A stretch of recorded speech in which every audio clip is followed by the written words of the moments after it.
वन्देऽहं श्रीयुतापदकमलं श्रीगुरोन् वैष्णवान्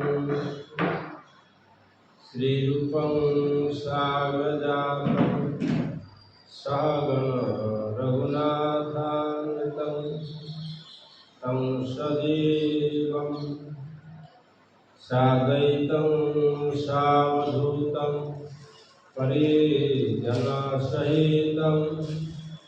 कृष्णचैतन्यदेवं श्रीराधा कृष्णपादान् सगणललिता श्रीविशाखान्वितं अज्ञानतिमिरान्धस्य ज्ञानञ्जनशलाकया चक्षुरुन्मीलितं येन तस्मै श्रीगुरवे नमः। नमो विष्णुपदाय केशवविन्नरूपिणे श्रीमद्भक्तिवेदान्त वामनरूपधारिणे कृष्णवैमुखसंसारविपदुद्धारि बान्धव नमस्ते ज्ञानविज्ञानरहस्यप्रदायिने श्रीरूपानुगप्रज्ञानभक्तिसिद्धान्तसम्पुट गौरकीर्तननिष्णातविग्रहाय नमः। सर्वकाश्मकुलग्रामदिव्यरत्नाद्यमूर्तये गान्धर्वानुस्वरूपाय नमः। कृपामृतादये वंशाकल्पतरुश्च कृपासिन्धुभ्येव च पतितानं पावनेभ्यो वैष्णवेभ्यो नमो नमः। नित्यानन्दनमस्तुभ्यं प्रेमानन्दप्रदायिने कलौ कल्मषनाशाय जन्मपापतये नमः। आनन्दलीलाय विग्रहाय हेमावदिव्याष्टविसुन्दराय तस्मै महाप्रेमरसप्रदाय चैतन्यचन्द्राय नमः। हे कृष्ण करुणा सिन्धु दीनबन्धु जगत्पते गोपेश गोपिकान्त राधाकान्त नमस्तुते। सप्तकाञ्चन गौरङ्गी राधे वृन्दावनेश्वरी वृषभानुसुते देवी प्रणमामि हरिप्रिये। तमादिदेवं करुणानिधानं तमालवर्णं सुवितावतारम् अपार संसार समुद्रसेतुं भजामहे श्रीभागवतस्वरूपं नारायणं नमस्कृतं नरं चैव नरोत्तमं देवीं सरस्वतीं व्यासं ततो जयमुदीरये।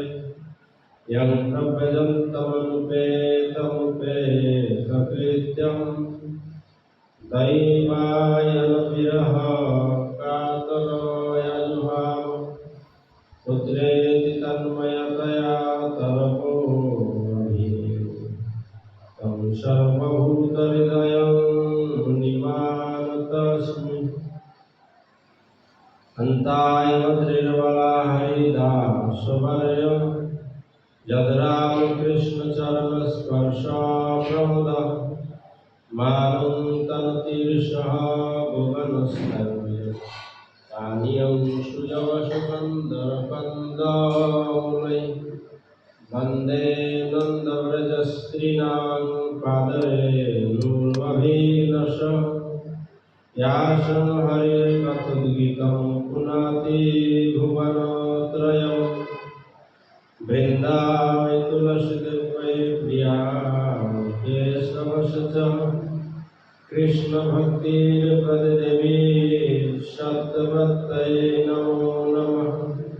श्रीकृष्ण चैतन्य प्रभु नित्यानंद श्री अद्वैत गदाधर श्रीवासदि श्री गौर भक्तवृंद हरे कृष्ण कृष्ण कृष्ण हरे हरे हरे राम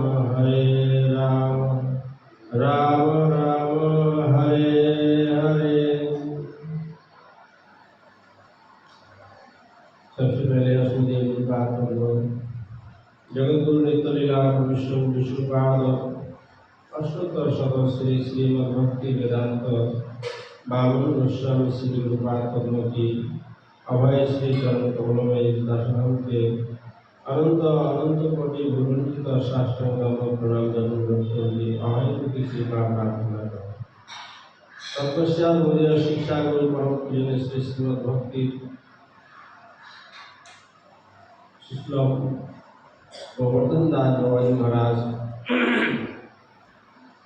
तथा समस्त रूपानुग गुरुवानुग श्री चरण कमलों में इस दशनाम के अनंत अनंत कोटि शास्त्रों प्रणाम। तत्पश्चात सर्वदा वैष्णव सबके चरणों में दशनाम के धन्यवाद।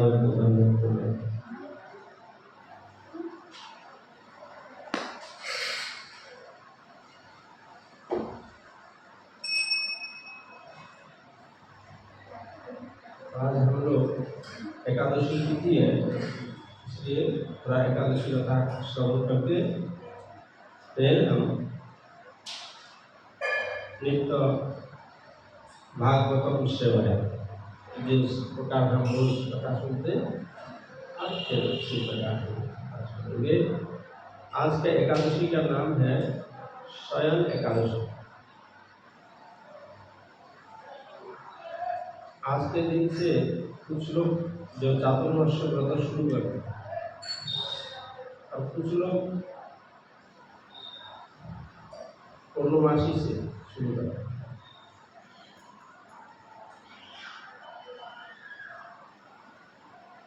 एकादशी से शुरू करते हैं और फिर एकादशी यानी द्वादशी में इसको समापन करते हैं। एकादशी में तो व्रत समापन नहीं कर सकते, फिर जैसे शुरू करते हैं वैसे ही। तीन प्रकार से लोग करते हैं। तीन प्रकार का मतलब एक संक्रांत से शुरू करते हैं चातुर्मास व्रत का, और कुछ लोग एकादशी से, कुछ पूर्णमासी से, चंद्रमास के हिसाब से। हम लोग का पूर्णमासी से चातुर्मास व्रत शुरू होने वाला है और उसमें बहुत प्रकार के साग सब्जी ये सब वर्जित है, जैसे परवल, बैंगन, रमास, घिया, ये सब चातुर्मास में संपूर्ण रूप से वर्जित है। दाल में एक तो राजमा नहीं लेना होता है और उड़द की दाल, मसूर की दाल तो किसी को भी नहीं लेना है कभी भी। इस प्रकार और एक नियम है कि सावन के महीने में शाक वर्ज्य है, हरा पत्ता वाला शाक वो वर्जित है। और दही भाद्रपद, भाद्रपद महीने में दही वर्जित है। और आश्विन महीना जिसको लोग बोलते हैं कुआर की महीना बोलते हैं, आश्विन महीने में दूध वर्जित है। और कार्तिक महीने में बोलते हैं चामीषम वर्जय। तो वैष्णव तो कोई आमिष तो हमेशा ही वर्जित है, तो उस दिन बोलते उस महीने में, कार्तिक महीने में आमिष किस प्रकार है बोलते हैं, भगवान अनिमित्त वस्तु जो है वो आमिष में गिना गया। भगवत अप्रसाद और अवैष्णव पाचित अन्न वो भी उसी में गिना है। इसलिए उस समय सरसों का तेल भी वर्जित है, राई वगैरह वो सब 3 महीने तो चलेंगे, 1 महीने के लिए पूरा होगा। इस तरह से और भी नियम है। हम लोग जिस दिन व्रत शुरू होगा उस दिन थोड़ा सा इसके बारे में चर्चा करेंगे। आज थोड़ा एकादशी के बारे में। युधिष्ठिर महाराज बोलते हैं, हे कृष्ण, ये आषाढ़ महीने का जो शुक्ल पक्ष का जो एकादशी है उस एकादशी का महिमा आप वर्णन करिए और कृपा पूर्वक उसका महिमा भी वर्णन करें। किस प्रकार करना है? और युधिष्ठिर महाराज के प्रश्नों से, जिज्ञासा से भगवान कृष्ण उत्तर दे रहे, हे राजन, ब्रह्मा जी इस एकादशी का वृत्तांत देवर्षि नारद को बताया, मैं तुमको वही दोबारा सुना। कथा किस प्रकार है? हमारे गुरुवार को गुरुदेव हमेशा इस तरह से कथा करते हैं। ये मुनि ऋषिगण बोला है, हमारे गुरुवार बोले, गोस्वामीगण बोले। आज भगवान से साक्षात प्रश्न कर रहे हैं, भगवान भी नहीं बोल रहे, मैं बोल रहा हूँ। भगवान जगत गुरु है, वो भी हमें शिक्षा दे रहे, मैं नहीं बोल रहा हूँ। कौन बोला है? ब्रह्मा जी बोले थे नारद जी को, तो उसमें एक प्रमाण स्वरूप हो जाता है। हाँ, तो बोले श्री ब्रह्मा जी बोल रहे हैं, हे नारद, इस संसार में सचमुच हरिवासर भिन्न दूसरा कोई पवित्र तिथि और है। जो लोग इस प्रकार पवित्र पापनाशक समस्त अभिष्ट प्रदाता एकादशी व्रत नहीं करते, वो निश्चय ही नरक यंत्रणा प्राप्त हो। भक्ति में आने के लिए सबसे पहले लोग बोलते हैं एकादशी का व्रत करो, थोड़ा वृंदा देवी तुलसी में थोड़ा सा जल चढ़ाओ नहा करके। तो उसमें हम लोग क्या करते हैं, अगर इस तरह से हम लोग करते हैं तो उनका कृपा से भक्ति में हमें बल मिलती है। तो इस तरह से बोले जो लोग नहीं करते वो लोग निश्चय नरक यंत्रणा भोग करते हैं। आषाढ़ महीने का जो शुक्ल एकादशी तिथि वो शयनी एकादशी नाम से विख्यात है। और भगवान श्री केशव ऋषिकेश प्रीति विधान के लिए इस उत्तम व्रत को पालन करना जरूरी है। इस व्रत के संबंध में मंगलमय एक पौराणिक आख्यान मैं तुमको सुना रहा था। पूरा काल पौराणिक समय में सूर्य वंश में एक राजा थे जिनका नाम था मानधाता। उनको बोलते राजर्षि। राजा होने पर भी राजर्षि किसको बोलते हैं? जो विषय पे आसक्त नहीं है। इतना विषय वैभव होने पर भी अत्यंत निरासक्त रूप में उन सब कार्यों को करते, वो है राजर्षि। और सप्त प्रतिज्ञ प्रतापशाली चक्रवर्ती, राज चक्रवर्ती, पूरा पृथ्वी का राजा, प्रजाओं को अपना ही पुत्रवत पालन करते थे। और उनके राज्य में किसी भी प्रकार दुख, व्याधि, दुर्भिक्ष, आतंक, अन्न अभाव, किसी भी प्रकार का अन्याय आचरण ये सब नहीं हो। इस प्रकार से बहुकाल गत होने पर हठात किसी कर्म विपाक क्रमागत 3 साल से वर्षा नहीं हुई। उनके राज्य में बारिश नहीं, और बारिश ना होने के कारण, दुर्भिक्ष के कारण सब लोग बोले भूखा प्यासा तड़प रहे। देवताओं का उद्देश्य से दानवंत्र ध्वनि स्वाहा सदा ये सब बंद हो गया। जब खाने को ही नहीं मिलेगा, हम लोग ऐसे सुनते हैं, भूखा पेट ना होए भजन गोपाला, ले लो तुम्हारा कंठी माला। नहीं होगा ना? 1 दिन 2 दिन 4 दिन फिर क्या होगा? हरिनाम करने की इच्छा करेगा? चाहे कितना भी अच्छा हो, नहीं लगेगा। तो बोले इस तरह से देवताओं के प्रति जो हवन वगैरह करते हैं सब बंद हो गया। वेद पाठ क्रमशः लुप्त होने लगे। अतः प्रजागण राजा के पास आए, आकर के निवेदन करने लगे, महाराज आप दया करके हम सबका बात सुनिए। नार शब्द शास्त्र जल सूचित हुआ है। भगवान विष्णु उन जल में अवस्थान करते हैं, इसलिए उनका नाम नारायण है। मेघ रूप में भगवान सर्वत्र वृष्टि विस्तार करते हैं और वृष्टि से अन्न से ही प्रजा का उत्पत्ति, और वर्तमान अन्न अभाव से प्रजा क्षय होने लगे। जब बोले बारिश होने पर अन्न उत्पादन होते और अन्न से ही प्रजाओं का सृष्टि, और जब अन्न अभाव हो जाए तो फिर बोलते हैं कि प्रजा सृष्टि में विघ्न होने लगा और धीरे धीरे सब क्षय होने लगे। इसलिए हे राजन, आप इस प्रकार कार्य करिए जिसमें जोगक्षेम सिद्ध हो। जितना वस्तु हमारे है वो संरक्षित रहे और योगक्षेम बढ़े, नष्ट ना हो। राजा मानता उत्तर में बोल रहे प्रजाओं को, तुम सब ठीक बोला, अन्न से ही प्राणियों का उद्भव है और अन्न के द्वारा ही प्रजा पालन करते हैं। सुतरां तुम सब अभाव, उसके अभाव से प्रजाओं का क्षय होने लगा। फिर राजा, एक कहावत है, बोलते हैं राजा दोषे राज्य नाश और प्रजा दोषो राज्य नाश, दोनों का दोष।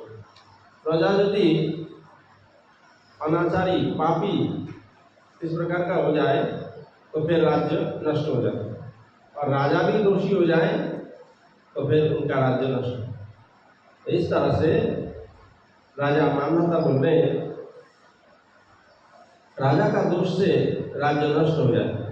और मैं अपने बुद्धि से मैं देख नहीं पा रहा हूँ कि मैं ऐसा कोई गलत काम किस किया, ऐसा कुछ गलत काम किया है, मुझे नहीं समझ रहा। फिर भी प्रजाओं का कल्याण के लिए मैं अप्राण, यानी जितना मेरा सामर्थ्य है उतना मैं चेष्टा करूँगा। और अनंतर राजा विधाता को प्रणाम करके सशस्त्र वन गमन किया कि कहाँ पर गलती हो रहा है, किस लिए इस प्रकार हो रहा है, ये थोड़ा पता करें। अपने सेनाओं को साथ लेकर के वन गमन कर लगे, पूरा अपना राज्य में घूमने लगे। और राज्य में प्रधान ऋषियों का आश्रम में भ्रमण किया, और करते करते इस प्रकार एक दिन ब्रह्मा जी के पुत्र तेजस्वी अंगिरा ऋषि के साथ भेंट हुआ। अंगिरा ऋषि से भेंट हुआ, तब दर्शन किया, राजा उनके चरणों में प्रणाम किया और ऋषि ने उनको आशीर्वाद प्रदान किया और उनका कुशल जिज्ञासा किया।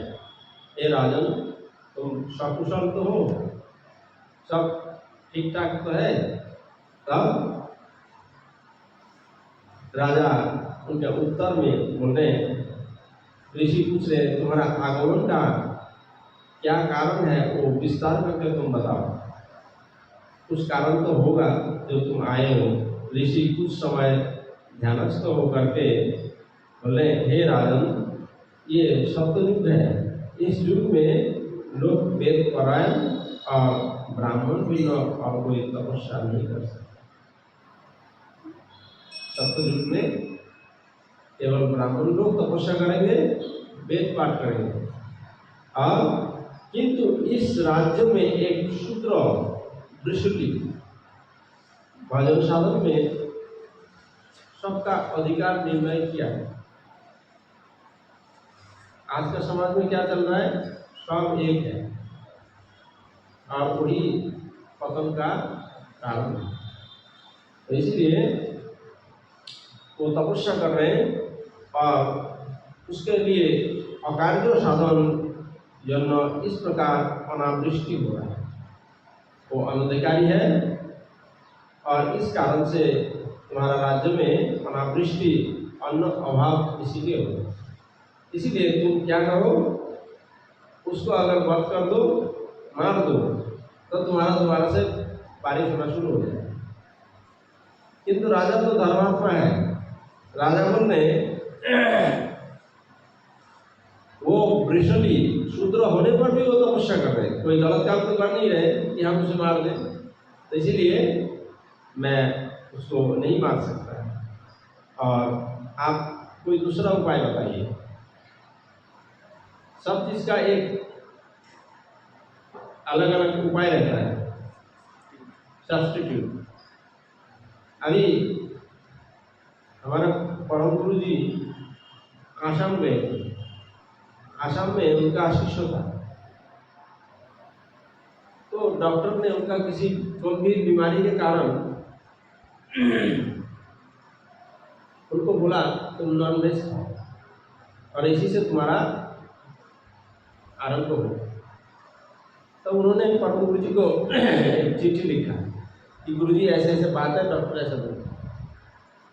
परम गुरु जी इसी के बात पर तो आचार्य सिंह थे, गलत बात तो सुन नहीं सकते, ना सह सकते, तो वो इसी बात पर वहां पर गए और जाकर के डॉक्टर को बुलाया कि कौन सा डॉक्टर है, उन्हें बुलाकर बुला। डॉक्टर को बोला ये जो आप वस्तु खाने के लिए बोल रहे हैं, यही वस्तु कोई नॉन वेज छोड़ करके और वस्तुओं में है कि नहीं? बोला है। मुक्त महापुरुषों के सामने कोई साधारण लोग का कैसे टिक सकते हैं? वो भयभीत हो गए। तो परम गुरु जी उनको बहुत डांटते हुए बोला तुम किसी का डॉक्टर हो, किसी का धर्म के लिए तुम खिलवाड़ नहीं कर सकते। धर्म को लेकर तो तुम उसको उस दवाई को, उस फूड को बता दो जिसके पास में वो वस्तु मिले, न्यूट्रिशन मिले। फिर उस तरह से उनको बताया। तो एक सब्स्टिट्यूट सब प्रकार का है। तो वो राजा बोल रहे मैं उनको मार नहीं सकता क्योंकि वो धर्मात्मा है, धर्म कर रहे, तपस्या कर रहे, और कोई उपाय बताइए। तो बोल रहे तो फिर आप आषाढ़ महीने का शुक्ल पक्ष का जो एकादशी जो सायनी नाम से प्रसिद्ध है, उस एकादशी व्रत को यथाविधि पालन करें। उसको करने से निश्चय आपका राज्य में बारिश होगा और एक बोले संदेह न आई। उस मुनि का वाक्य को सुन करके फिर अपने राज्यों में आए और सबको बोला तुम लोग एकादशी व्रत पालन करो, और इसी से मेघ वर्षण होने लगे और पुनः शस्य श्यामला भरपूर हो गए, पूरा हरा भरा हो गया। और अगर उसको मार देते क्या होता है? पाप तो लगता।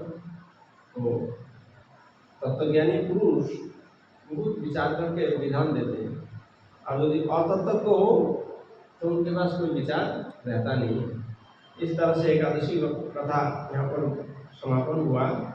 हम लोग अभी जिस प्रकार भागवत कथा का श्रवण करते, कल हम लोग सुन रहे थे नारद जी गृहस्थ धर्म के बारे में बता रहे थे। इस प्रकार से गृहस्थ धर्म को पालन करना चाहिए। और आज हम लोग आगे सुनते हैं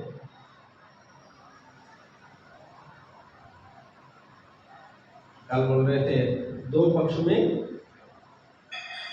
देवो पक्ष में 2 ब्राह्मण, पितृपक्ष में 3 ब्राह्मण और हर पक्ष में 1 ब्राह्मण को भोजन करा। और समृद्ध अधिक धनवान होने पर भी अधिक ब्राह्मणों को नहीं खिलाना भोजन के लिए। अधिक सन्यासी यदि হয় একটা ঠাই सम्मान करिते नारु अपराध पाई। बहुत संतों को, बहुत ब्राह्मणों को बुला लिया, उनका आदर सत्कार नहीं होगा तो फिर अपराध होगा। इसीलिए जितना समर्थ हो, 2-4 जितना समर्थ हो उतना ला करके उनको प्रीति के साथ उनका सेवा करें। तो इस प्रकार से हम लोग सुना था विस्तर ब्राह्मण श्राद्ध तर्पण देशे काले च संप्राप्ते मुञ्जानं हरिदैवतं श्रद्धया विधिवत पात्रे न्यस्तकामो दुःखक्षयम्। यही बोल रहे थे, पात्र अपात्रों में दान करना। और इस जगत संसार में एकमात्र कौन पात्र बताया? एकमात्र पात्र भगवान है। कल हम लोग विस्तार करके सुना था कि हमारा जीवन का ऐसे तो धन संपत्ति हम किसी को दान करें वो बात अलग है, लेकिन सबसे बड़ा दान क्या है? सबसे बड़ा दान यही है जो भगवान हमें ये जीवन दान किया है, परमायु दिया है, उस परमायु का जितना से जितना अधिक समय उन भगवान के लिए देना चाहिए, उन्हें दान देना चाहिए। क्या देना चाहिए? आयु को दान करना चाहिए। हमारा जो परमायु वो कैसे दान करेंगे? कल हम लोग सुने थे कि अगर हम साधारण लोगों को अगर 10 रुपया दान करते हैं तो हमें 20 रुपया मिलता है, और उससे थोड़ा ऊंचा श्रेणी लोगों को, ब्राह्मण को दान करने से उसको 100 रुपया में मिलता है। और वेदज्ञ ब्राह्मण होगा, उसको अगर हम 10 रुपया दान करेंगे तो हमको 1000 रुपया का पुण्य मिलेगा। और वही अगर हम 10 रुपया अगर किसी वैष्णव को दान करेंगे 10,000 में मिलेगा। और वही अगर हम भगवान को दान करेंगे लाखों करोड़ों में वो मिलेगा। ये तो 1 रुपया के उदाहरण स्वरूप बताया, लेकिन हमको भगवान को क्या जरूरत है? रुपया पैसा धन दौलत जरूरत है नहीं, उनको चाहिए अपने आप को समर्पित करना, और वो इस मनुष्य जीवन में ही संभव है। और इसीलिए भगवान को ये जीवन जीते जी, कोई महात्मा बोल रहे थे जीते जी पिंडदान करना है। तो जीते जी पिंडदान कैसे होगा? और आश्चर्य बात है, आदमी तो मरने के बाद पिंडदान करता है। बोले ये शरीर है पिंड, ये जीते जी पिंडदान कर दो, इसको भगवान को समर्पित कर दो। फिर तुम्हारा पीछे का कोई बात नहीं रहेगा कि मेरा पीछे कोई अंत्येष्टि क्रिया क्या कैसा करेगा, कोई चिंता नहीं है। तो इस प्रकार बोले अग्र पूजा का एकमात्र अधिकारी कौन है? भगवान है। देवता ऋषि सब आपको यथादु कर्ण विभाग करिया भागवत स्वरूप दर्शन करिवे इत्यादि। देवर्षि पितृभूतेभ्य आत्मन्ये सजनाय च अन्यं संविभजन पश्यत सर्वं तत्पुरुषात्मकं न दद्याद्यमिषं श्राद्धे न चाद्याद्धर्मो तत्तवित् मुन्नन्नैषं पराप्रीतिः यथा न पशुहिंसया। धर्म को व्यक्तिगत पितृश्राद्धि मत्स्य मांस प्रदान नहीं करना, स्वयं भोजन नहीं करना, निवार आदि द्वारा पितृगणों का भगवान का इस प्रकार श्रेष्ठ प्रीति जन्म में पशु हिंसा इस प्रकार नहीं हो सकता। आज भी इस प्रकार कुसंस्कार संसार में कम नहीं है। अभी कुछ समय पहले एक माताजी का पति वो शरीर छोड़ दिया, तो वो लोग कर्मकांड के हिसाब से श्राद्ध आदि करवाए। और उसके बाद एक बंगाल में एक कहावत है, श्राद्ध होने के बाद वो लोग क्या करते, बोलते मांस मुखी, मतलब उस पितृ को जो मर गया उसको मछली खिलाते थे। और फिर वो आपस में जो परिवार के लोग होंगे उस दिन से मछली खाएंगे। इतने दिन जो 10-15 दिन जो है वो मछली नहीं खाएंगे। उसके बाद उनको खिला करके मरा हुआ आदमी को फिर वो खाएंगे। तो यहाँ शास्त्र में बोल रहे हैं पितरादियों को आमिष द्वारा मत्स्य मांस आदि के द्वारा एक प्रदान नहीं करना। ये ब्राह्मण लोग विधान देते हैं, ले ऐसा करना पड़ेगा। वो उसमें पितृदोष लग जाता है और पितृ कभी प्रसन्न नहीं होते। निवार आदि द्वारा पितृगण भगवान का जिस प्रकार प्रीति उत्पन्न होती है, प्रसाद ब्राह्मण प्रसाद भी नहीं देते, पिंड दान कर देते हैं। यानी पिंड किसको देते हैं? भूत प्रेत जो बन जाए उनको पिंड दान दिया जाता है। वैष्णव के गोस्वामी मत से जिनका इस प्रकार अंत्येष्टि क्रिया करा जाता है, उसमें भगवान का महाप्रसाद लेकर के उस आत्मा को दिया जाता है, जिससे उनका उद्धार हो। और इस तरह से बोले पशु हिंसा इस प्रकार से प्रीति नहीं उत्पन्न होता। और कलयुग में तो ये सब निषेध है। कलो पंच विवर्जय, 5 प्रकार का कर्म कलयुग में निषिद्ध है। अश्वमेधम गवालंगम सन्नास फलपुत्रकम देवरेण सुतोत्पत्ति कलो पंच विवर्जय। अश्वमेध यज्ञ करते थे पहले, वो इस कलयुग में नहीं हो। गौहत्या गोवध यज्ञ उसको भी नहीं हो। पहले मुनि ऋषि लोग क्या करते थे, जो गाय एकदम वृद्ध हो जाती थी गोमाता, तो उसको बलि दे करके उसका नया सिरे से दोबारा उसका नया जीवन दान दे देते थे। वो कलयुग में नहीं। और सन्नास फलपुत्र को, सन्नास भी एक दंड सन्नास, ये सब कलयुग में नहीं है। देवरेण सुतोत्पत्ति, ये सब कलयुग में वर्जित है। और मांस के द्वारा पितरों का श्राद्ध। देवरेण सुतोत्पत्ति, पति है नहीं, अपना देवर के द्वारा संतान उत्पन्न करता है। तो कलो पंच विवर्जय, इस तरह से नैतादृशपरो धर्म नृणं सद्धर्म विच्यताम् न्यासोदण्डस्य भूतेषु मनोवाक् कायजस्य च। संबंध सधर्मकांक्षी मानव परित्राण के प्रति कायमन वाक्य हिंसा परित्यक्त परम धर्म। बोले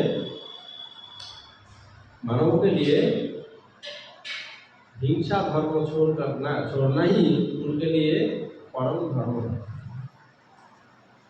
और वो केवल मात्र किस धर्म में देखा जाता है? केवल वैष्णव धर्म में ही ये अहिंसा का नीति देखा जाता है। और बाकी जीव में सब धर्मों में कुछ है। एक कर्म मयान यज्ञान ज्ञानिनो यज्ञवित्तमः आत्मसंयम मने अनीहा जुहति ज्ञानदीपिते। निष्काम धर्म रहस्यांग यज्ञविद ज्ञानीगण ज्ञानोद्भासित आत्मसंयम और कर्ममय यज्ञ सब हम त्याग करेंगे। उत्तम अधिकारीगण बाह्य कर्म सकल छोड़ करके या बोलते इत्यादि अनिहा निष्काम आत्मा बोलते मन निग्रह प्रज्वलित आत्मसंयम प्रवृत्ति कर्ममय यज्ञ सकल प्रदान। द्रव्ययज्ञैर्यक्षमानं दृष्टा भूतानि बिभ्रति एष महकरुणो अन्नद यज्ञो भूतुपभृतं ध्रुवम्। द्रव्यमय यज्ञकारी पुरुष को देखकर प्राणी सकल निर्दय धर्म रहस्याभिज्ञ और प्राणपोषक यजमान निश्चय आपको हत्या करेंगे। ये मनुक्रिया द्रव्यमय यज्ञकारी पुरुष निराहार द्वारा प्रवृत्त अज्ञान अंधकार जल्पना करतो जागृत विचरण तस्मादैव पाप्येन मुण्डनेनापि धर्मविद संतुष्ट आह कुर्यान्ये नैमित्तिकी क्रिया। इस कारण से धर्म को व्यक्ति हिंसा न करते हुए दैव प्रदत्त निवारादि द्वारा प्रतिदिन नित्य नैमित्तिक कर्म कार्य निर्वाह करें। निवारादि यानी हिंसा छोड़कर। हिंसा कुछ लोग बोलते हैं कि हम लोग जो शाक सब्जी खाते हैं उसमें भी तो प्राण है, हैं? हैं? तो उसमें भी प्राण है। लोग बोलते हैं आप तो गौ का मांस नहीं खाते, दूध तो पीते हैं, उत्तर ऐसे देते। तो ऐसे तो सब लोग ऋणी हैं। किस प्रकार से ऋणी? 5 प्रकार से। देवऋण, ऋषिऋण, भूतऋण, मातृऋण, पितृऋण। इन सब के पास हम लोग सब समय ऋणी हैं। और ये जो साग सब्जी इनमें भी प्राण है, लेकिन हम लोग को क्यों नहीं लगेगा? जो वस्तु भगवान को समर्पित करते हैं उसका सारा दोष वो चला। एक प्रकार विचार दिया है विदुर महाराज जब वहां से नारद जी बोल रहे थे, विदुर जी चले गए। विदुर जी नहीं, जो क्या नाम होता, धृतराष्ट्र और गांधारी। हाँ, तब बहुत दुखी हो गए युधिष्ठिर महाराज। मेरा ताश्री ज्येष्ठ पिता माता किस प्रकार से जीवन धारण करेंगे, बहुत चिंतित हो गए। तो नारद जी आकर के उन्हें उपदेश प्रदान किया। उसमें बोल रहे तुम्हें चिंता करने का जरूरत नहीं है।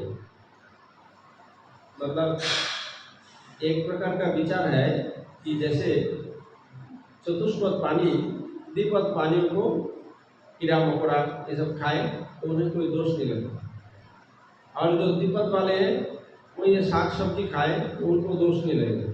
जिसका जो भोजन है वो खाकर के ही जीवन धारण करने का एक विधि है। जीव जीवस्व भोजन, एक जीव दूसरे जीव के ऊपर निर्भर करके जीवन करेगा तो उसमें दोष नहीं लगता। किंतु यहाँ पर मनुष्य के लिए इस प्रकार विचार दिया है कि उन्हें लगेगा दोष। उनके लिए क्या विचार है? उनको जो भी कुछ तुम खाओ उसको क्या करना है? भगवान को समर्पित करो। इसलिए भगवान अर्जुन को बोल रहे हैं मनमना भव मद भक्त मत जाति नमस्ते। तो तुम जो कुछ भी करो मुझे समर्पण करके करो, तब तुम्हें वो दोष नहीं लगेगा, पाप नहीं लगेगा। तो इसका अतिरिक्त अगर हम कुछ करते हैं तो हमें पाप लगेगा। इस तरह से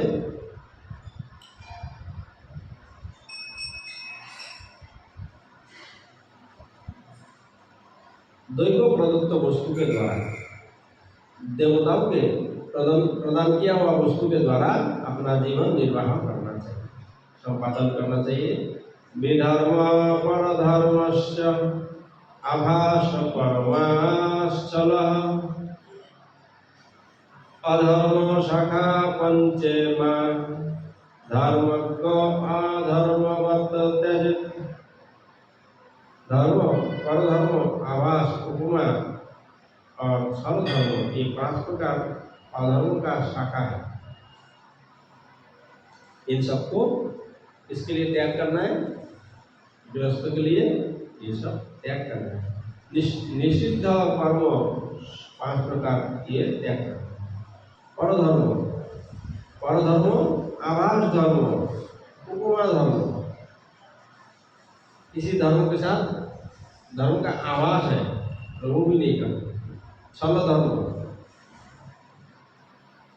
धर्म वास्तव धर्म क्या है जीव का? जीव का वास्तव धर्म क्या है? आत्मधर्म। जीव स्वरूपतः देह नहीं है, स्वरूपतः जीव क्या है? आत्मा है। शरीर तो बदलते रहते हैं, कभी 50 साल के लिए शरीर मिला है, बाद में फिर और कोई शरीर मिलेगा, कोई 10 साल के लिए, कोई 5 साल के लिए, कोई 4 दिन के लिए जीव शरीर मिलेगा। मक्खी अगर मच्छर है, ये सब है 3-4 दिन का ही है, फिर शरीर बदलता रहता है, लेकिन आत्मा नहीं बदलता।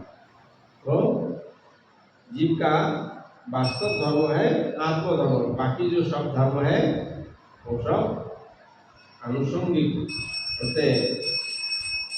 धर्मवादो विधर्म स्यात् परधर्म अन्नचोदितः उपधर्मस्तु पाखंडो दंभो वा शब्दभिश्चलः। सधर्म साबाधक कार्य विधर्म और दूसरे के लिए विहित धर्म, परधर्म जटा भस्मा धारण गर्व, उपधर्म शब्द अन्यथा व्याख्या सर्वधर्म। ये 5 प्रकार का जो धर्म परित्याग करना है, इस प्रकार नारद जी थोड़ा विस्तार करके बोल रहे हैं, जिससे हमें समझ आए क्या सद्धर्मों का बाधक कार्य जो हमारा सद्धर्म है। हमारा सद्धर्म क्या है? भजन करना। आत्मा का धर्म जो है वो हमारा सद्धर्म है। उसका जो बाधा उत्पन्न करने वाला जो कोई धर्म होगा उसको बोलते हैं विधर्म। और दूसरे का विहित धर्म वो है परधर्म, दूसरे का विहित। हमारा धर्म क्या है? भगवान कृष्ण गीता में बोल रहे हैं सद्धर्म निधनम श्रेय परधर्म भयावह। हम अगर जीवात्मा है, हमारा जैव धर्म, श्रील भक्ति विनोद ठाकुर एक ग्रंथ रचना किया है जिसका नाम है जैव धर्म। जैव धर्म का मतलब क्या है?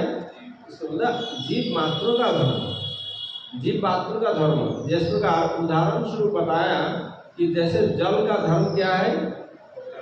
तरल पतला। आग का धर्म क्या है? जलाना ही उनका स्वाभाविक धर्म है। तो उस प्रकार आत्मा का एक स्वाभाविक धर्म है। जैसे जल अपना सद्धर्म परित्याग कर देते हैं कब? जब वो बहुत ठंडा, फ्रिज में हम जल रख देते हैं, फ्रिज का जो ठंडक से वो क्या बन जाता है? बर्फ बन जाता है, यानी दूसरा धर्म को उसने स्वीकार कर लिया। उसी प्रकार आत्मा का स्वाभाविक धर्म है सेवा करना, स्वाभाविक प्रवृत्ति है सेवा। और हम सेवा किसका करना चाहिए और हम किसका कर रहे हैं, इसीलिए हमें आनंद प्राप्त नहीं। आत्मा का स्वाभाविक धर्म है आनंद प्राप्त करना, और वो जब उस आनंदमय का सेवा करेंगे तभी उसे आनंद मिलता है। हम लोग 2 दिन पहले जो उदाहरण दिया था कि भगवान के लिए हम कुछ भी सेवा करते हैं तो भगवान को तो उसमें आनंद मिलता ही है, लेकिन जो सेवा करने वाले हैं उसको भी आनंद प्राप्त अनुभूति होती है। हाँ, मैं आज ठाकुर जी के लिए 4 रसमलाई लाया और देखा आज दोपहर का भोग में वो रसमलाई ठाकुर जी को भोग लगाया। देखने से ही वो मन आत्मा प्रसन्न हो जाता है। मैंने पोशाक बनाया ठाकुर जी के लिए, ठाकुर जी वो पोशाक धारण किया, मन में आनंद आएगा, उत्साह बढ़ेगा। और वही हम संसार के लिए अगर करेंगे तो हमें इतना आनंद नहीं लगेगा। तो इस तरह से भले वो परधर्म और जटा भस्म धारण ये सब उपधर्म, जटा जो धारण करके इस प्रकार से जो लोग धर्म करते हैं उसको उपधर्म बोलते हैं। शब्द का अन्यथा व्याख्या, जिस शब्द का जो व्याख्या है उसका उल्टा व्याख्या करना, उनको बोलते छल धर्म। जस्तीक्षया कृतः कुंभीराभास आश्रमात् पृथक् स्वभाव विहितो धर्म कष्टनिष्ठ प्रशांतये। पुरुषों का स्वेच्छा कल्पित आश्रम विधान से पृथक कृत धर्म आवास स्वभाविक धर्म और व्यक्ति दुख को विनाश बोले हम लोग दुख को विनाश करना चाहते हैं, दुख को नष्ट करना चाहते हैं। दुख को तो कोई चाहता भी नहीं, आ जाए तो हम उसको हटाना चाहते हैं। बोले वो स्वेच्छा कल्पित आश्रम विधान उससे पृथक कृत धर्म आभास, बोले उसमें जो धर्म का आभास होगा बोले उसमें कभी जीव को शांति नहीं मिलेगी। क्या बोले स्वभाव विहित धर्म, जीव का स्वभाव वास्तव स्वभाव सेवा है और वो सेवा परम सेव्य। थोड़ी देर पहले नारद जी युधिष्ठिर महाराज को बोल रहे थे यहाँ पे जितना भी मुनि ऋषिगण है, देवता मुनि ऋषिगण राष्ट्र जगत में आए थे, ये सबसे भी बढ़कर है भगवान कृष्ण, इनका ही अग्र पूजा होना चाहिए।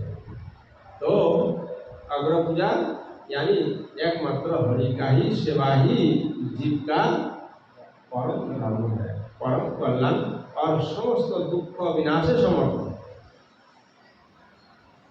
समस्त दुख शोक मोह भयापहा, ये शोक मोह भय भय अपहा भयापहा, हमारा हृदय में जितने प्रकार का दुख है, जितने प्रकार का मोह है संसार के लिए और जितने प्रकार का भय है वो कैसे दूर होगा? एकमात्र दवाई क्या है? एकमात्र भागवत कथामृत नित्य निरंतर पान करते रहो और उसको कीर्तन करो। यह संग श्रूयमाणायान कृष्ण परम पुरुषे भक्ति उत्पद्यते पुरुषान शोक मोह भया। तो इस तरह से बोलते समस्त दुख का विनाश समर्थ दूसरा धर्म को जागरण करने से वो हमारा नहीं होगा। जन्मोदरा ब्राह्मण जाति तो विहित धर्म है, स्वभाव विहित जो धर्म वहाँ कहा द्वारा ना प्रशांति निमित्त हुआ। जिस कुल में भी जन्म लो, मूल क्या है? केवल भक्ति मूल, भजन साधन ही। इसलिए श्री ठाकुर भक्ति विनोद महाशय बोलते कीट जन्म हो जथा हुआ दास, बहिर्मुख ब्रह्म जन्मे नाही मोरा। इसलिए धर्मार्थम विनेत यात्रार्थम वह धनो धनम अनिहा निहमानस्य महहेरिव कृत्तिदा। दरिद्र व्यक्ति धर्मार्थ या श्रद्धेय धारणार्थ अर्थ चेष्टा नहीं करे। दरिद्र व्यक्ति धर्मार्थ या श्रद्धेय धारणार्थ अर्थ चेष्टा नहीं। अर्थ चेष्टाहीन व्यक्ति अजगर न्याय निष्कामताई जीविका संपादिका भैया। दरिद्र व्यक्ति के लिए अनिहा मनुष्य कामना शून्य व्यक्ति, अनिहा निष्काम चेष्टा शून्यता, महासर्प अजगर जैसा जीविका संपूर्ण क्रिया है। बोले अजगर हम लोग सुना पहले कि अजगर ना करे नौकरी और चाकरी और पंछी करे ना कोई काम, सबको खिलाने वाला प्रभु राम। संतुष्टस्य निरीहस्य सात्मा रामस्य यत् सुखं कुतस्तत काम लोभेन धावते अयादिशः। संतुष्ट चेष्टा शून्य आत्मा व्यक्ति इस प्रकार सुख प्राप्त विषयादि लाभे अर्थ चेष्टा इतस्तत धाववान पुरुष इस प्रकार सुख कहाँ बोले संतुष्ट। संतुष्ट मतलब जो मिल गया उसी से, और क्या चेष्टा शून्य। अभी हम लोग 2-4 दिन पहले किसका नाम सुने थे? कौन सा मुनि थे? आजगर मुनि, वो चेष्टा शून्य होकर के जीवन व्यतीत कर रहे थे, जो अनायास मिल जाए उसी से अपना जीवन। बोले आत्माराम व्यक्ति जिस प्रकार सुख पाते इस संसार में, बोले त्यागात शांति निरंतर, शांति त्याग करने में निरंतर, और भोग में शांति नहीं है। विषयादि लोभे अर्थ चेष्टा इधर से तो भागने वाला व्यक्ति कभी भी शांति का अनुभव नहीं करता। शांति वसंत सुख, वो व्यक्ति शांति लाभ नहीं कर पाते, वो खाली इधर उधर भागते। सदा संतुष्ट मनस सर्वाशिवमयादृश शर्करा कंटकादिभ्यो यथोपनतपद शिवम। भांडा आदि भग्नांश कंटक आदि হইতে সুপালক ব্যক্তির ন্যায় সন্তুষ্ট চিত্তে অতি কি মঙ্গলময়।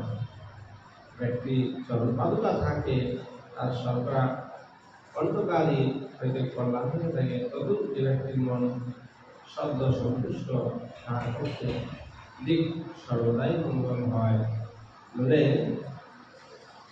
जिस व्यक्ति के चरणों में पादुका रहते, बोलते उनका कांटा चुभने का डर नहीं रहता। पहले लोग क्या पहनते थे, खराबू पहनते थे, तो उनको कांटा चुभने का कोई डर नहीं, क्योंकि पहले से हमने सपोर्ट ले लिया। और जो व्यक्ति सब समय मन उनका संतुष्ट रहता है, बोले उनका किसी भी दिक को उनके लिए दुखदायी नहीं होता है, वो सब समय मंगलमय होता है। यथा लाभ तुष्ट हो, और प्रसन्नता कोई कारण है नहीं, जो मिल जाए उसी से अपना। मूल उद्देश्य क्या है? मूल उद्देश्य भजन करना है। तो सुख और दुख प्रहलाद महाराज रसूल बालकों को बोले, ये जिसका जितना प्रारब्ध में लिख के आया है उसको मिलके रहेगा। तो संतुष्ट कर्मा राजन न वर्तेतापि वारिना औपस्तजैः कार्पण्यद गृहपालयेत जनः। हे राजन, संतुष्ट व्यक्ति जिस प्रकार कोनो पदार्थ है अपितु जल द्वारा संतोष प्राप्त लोग उपस्थ जीवा सुगार्थ देवता है, तो कुकुर आचरण करे। बोले इस संसार में लोग जो संतुष्ट व्यक्ति, वो जल पी करके भी संतुष्ट रहते हैं, और कुछ मिला नहीं, जल पी करके संतुष्ट। बहुत से लोग किसी को दिन में एक बार खाना मिल रहा है, अगर वो व्यक्ति भजन साधन कर रहा है वो संतुष्ट है, अगर नहीं कर रहा तो वो असंतुष्ट है। और एक टाइम का खाकर के भी वो सोचेंगे, हे प्रभु यही बहुत है, आपने इतना व्यवस्था कर दिया है। और दूसरा लोग संसार का भोग करते हुए भी अप्रसन्न, गृहपाल तदाचरण तदिक्त, यानी कुकुर जैसा आचरण करते हैं। कुकुर यहाँ पे इसके साथ तुलना दिया है। हम लोग परसों सुना था कि कुत्ते के पास में पेशाब करने का भी टाइम नहीं होता। कुत्ता पेशाब कैसे करता है? दौड़ के भाग रहा है, एक टांग उठाया, पेशाब किया, और फिर पता नहीं कौन सा नौकरी में जा रहे हैं, इतना व्यस्त। हम लोग का जीवन शैली भी इस प्रकार, गृहपाल व्यक्ति इस प्रकार से संसार में भाग रहे, किसके लिए कर रहे हैं? बोले कार लागी एत करी ना घुचिल भ्रम। कार लागी एत करी, किसके लिए इतना हाय हाय बजा रहे, ये नहीं पता। भ्रम, भ्रम मतलब कंफ्यूजन। किसके लिए कर रहे हो? तो अपने लिए कर रहे हो? बताओ, अपने लिए कर रहे हो? नहीं, किसके लिए कर रहे हो? बोले पुत्रों के लिए कर रहा हूँ, मेरा अपना पुत्रों के लिए कर रहा हूँ, बच्चे के लिए कर रहा हूँ। बच्चे के लिए कर रहे हो? शास्त्र बोल रहे हैं पूत कपूत तो क्यों धन सिंचे, पूत पूत सपूत तो क्यों धन सिंचे। यदि पुत कपूत है तो उसके लिए कितना भी धन बना करके जाओ, भूखा प्यासा मेहनत करके वो 2 दिन में चौपट कर देगा। और पूत सपूत तो क्यों धन सिंचे, पूत अगर सुपूत है वो अपना व्यवस्था अपने आप कर लेंगे। तुम्हारा जो भगवान ने जो आयु दिया है, जीवन दिया है, उसका तो कार्य करो। इस तरह से बोले कैसे जीवन बिताते हैं, सीधा सीधा कुत्ता का साफ उदाहरण दिया है। बोले भागते रहते हैं। असंतुष्ट विप्रस्य तेज विद्या तपोजस स्रवन्तीन्द्रियलौलेन ज्ञानं चैवावकीर्यत।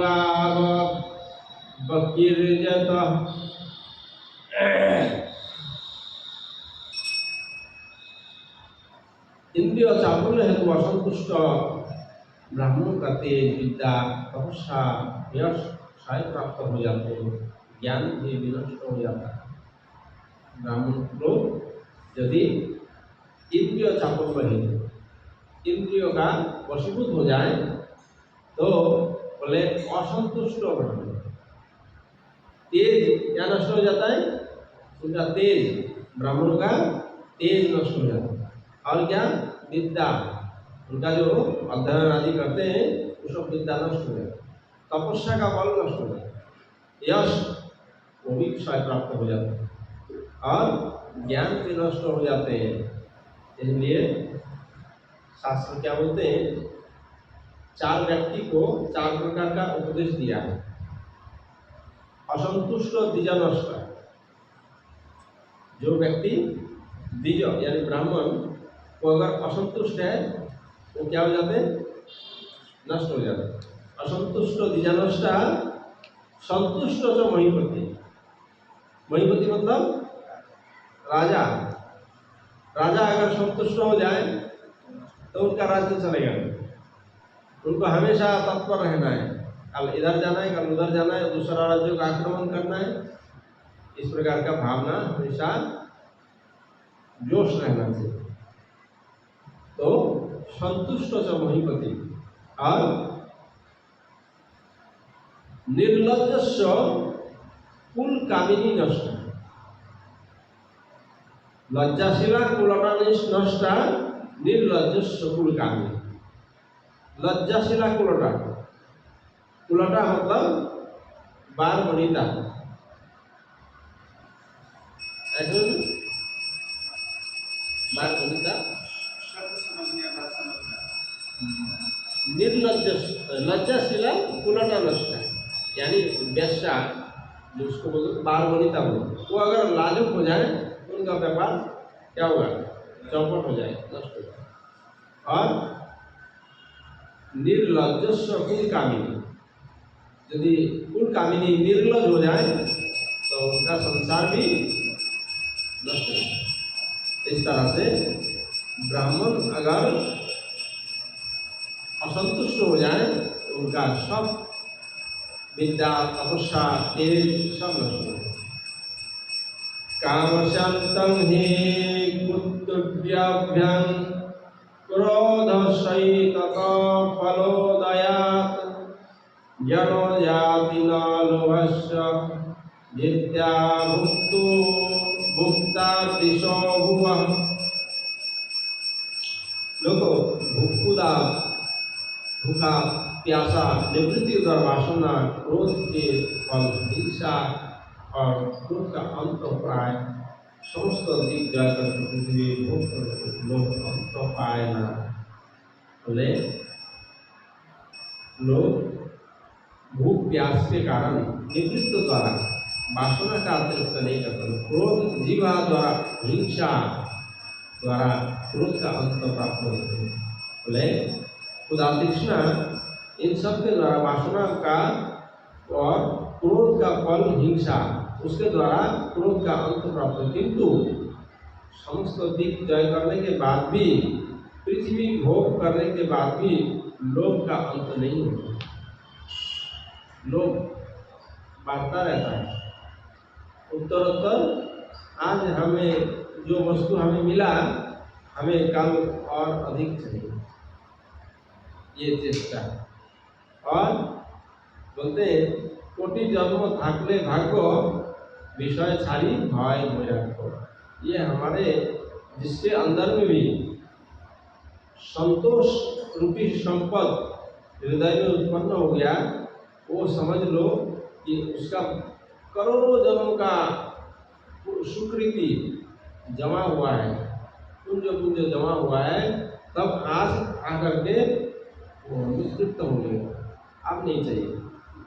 एक संसार में एक कहावत है, जैसे आप भोजन करने के लिए बैठे, भोजन करने के लिए परोस रहे हैं कोई, भोजन कराने के लिए, हम जब तक हमारा पेट भर जाए हम बोलेंगे और नहीं चाहिए, नहीं तो बोलेंगे कि हमको रसगुल्ला दीजिए, हमें गुलाब जामुन दीजिए, हम कुछ ना कुछ मांगेंगे। जब हमारा अभाव है, चाह है अंदर में, तब तक हम बोलेंगे हमको ये दीजिए।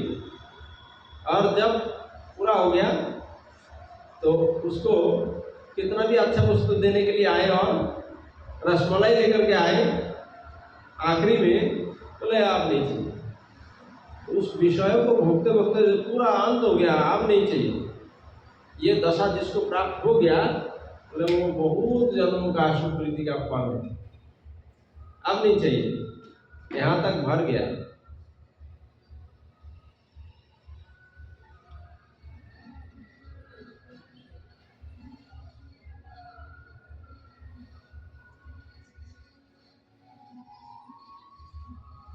इस तरह से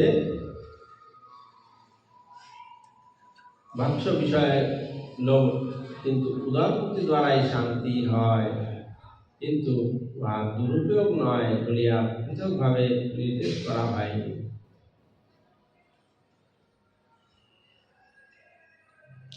पंडितो बहवो राजन बहुज्ञा संशयास्थितः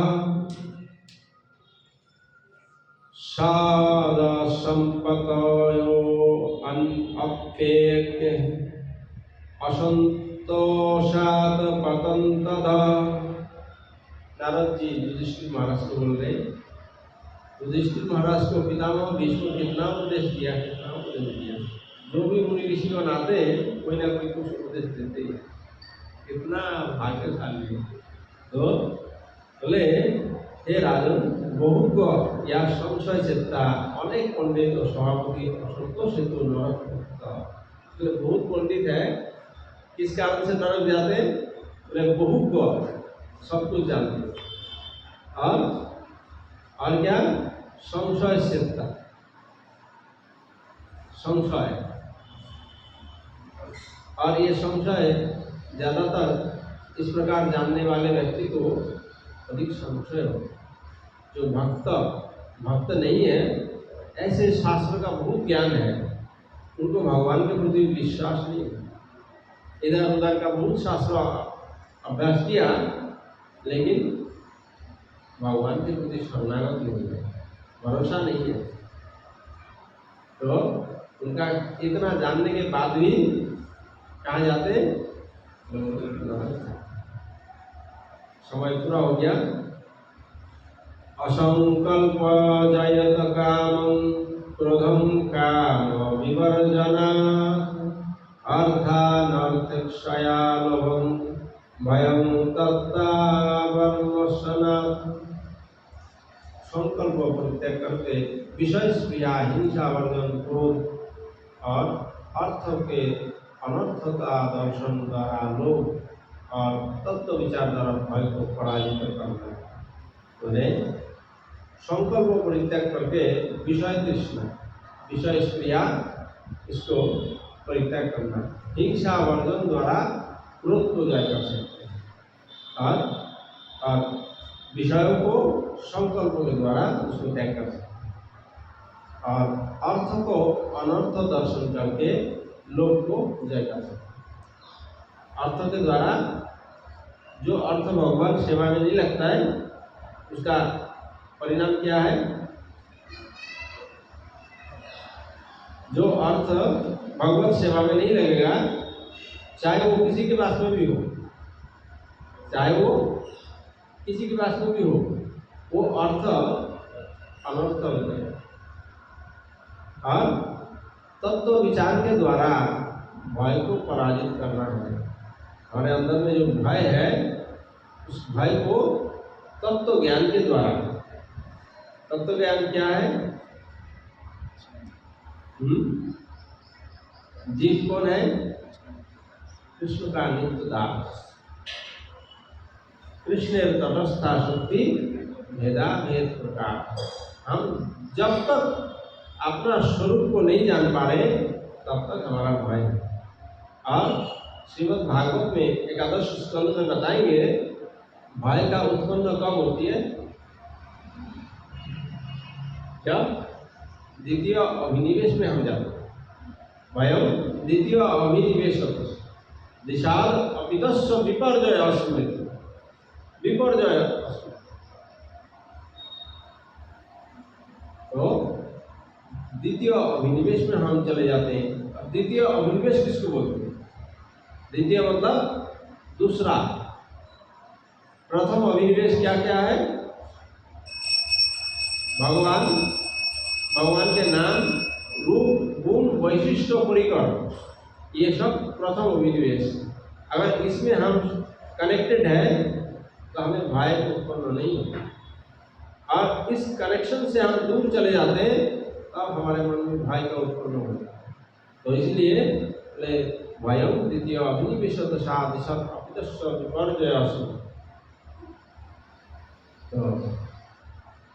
भय को जय किस लिए कैसे करना है? तत्व विचार के द्वारा। तत्व चिंतय तदिदं भ्रात तत्चिंतय सततं चित्ते।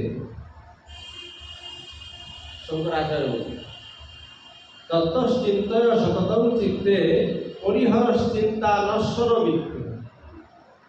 वित्त मतलब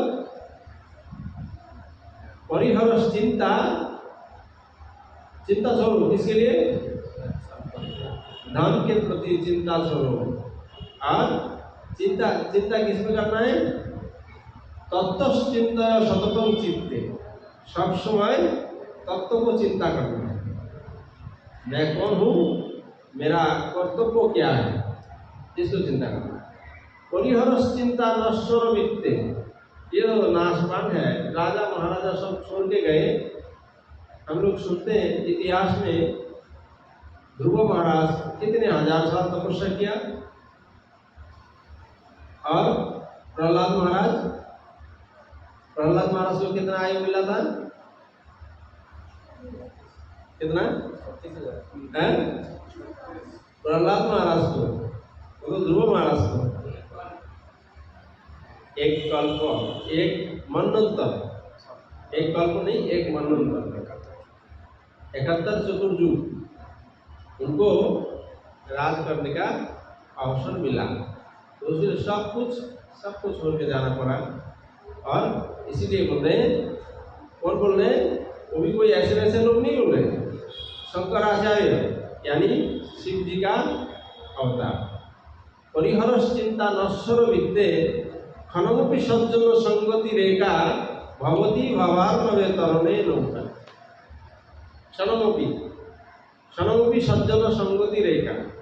साधु संग, मुक्त महापुरुषों का संग, क्षणमपि थोड़ा समय भी अगर हो जाए, भवती भवार्णवे तरणे नौका, भव सागर पार हो जाते हैं। भज गोविंदम गोविंदम भजम रमते। आज कथा यहाँ पे विराम देते हैं। अगले दिन इससे आगे जैसा नारद जी उपदेश करेंगे हम लोग सुनेंगे। पंचा कल्पतरुश्च कृपा सिंधु पतितानां पावनेभ्यो वैष्णवेभ्यो। हरे कृष्ण कृष्ण कृष्ण हरे हरे, हरे राम राम राम हरे हरे। हरि बोल हरि बोल हरि बोल।